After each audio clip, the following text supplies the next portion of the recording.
En Côte d'Ivoire, un match amical organisé ce mardi soir au stade Alassane Ouattara de Bimpé, en périphérie d'Abidjan, a mis en lumière certaines défaillances. En effet, le match a dû être interrompu à cause de fortes pluies. La pelouse était inondée. Alors que des voix sceptiques ont commencé à s'exprimer sur cet épisode, les autorités tiennent à rassurer sur les préparatifs des installations sportives à quelques mois du démarrage de la Coupe d'Afrique des Nations. L'arrêt du match a permis de préserver la santé des joueurs, relativise l'entraîneur des éléphants, Jean-Louis Gasset, qui admet tout de même qu'il y a une réflexion à avoir suite à cet épisode.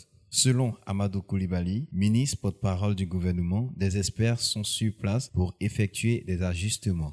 Dans le cadre de cette pluie, nous sommes tous à Abidjan. Nous avons vécu cette pluie orageuse qui a provoqué donc, le dépassement des équipements qui avaient été mis en place. Donc à partir de ce moment, qui voulez-vous qu'on sanctionne?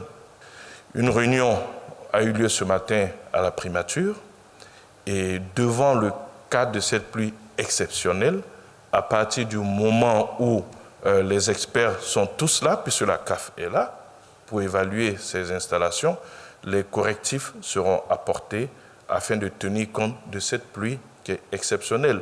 De sorte que, je l'ai dit, dans les cas futurs, si dans 10 ans, 15 ans, on avait une pluie du genre, que les installations prévues puissent supporter cela. Ces ajustements concernent aussi l'accès au stade.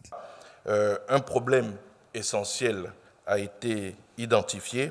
Il s'agit de celui de l'accès et de la sécurité des 60 000 spectateurs dont les techniciens pensent qu'il sera résolu avec l'achèvement des voies d'accès en construction pour donc accéder à ce stade-là. Ce stade a été prévu pour accueillir l'ouverture et la finale de la CAN 2023.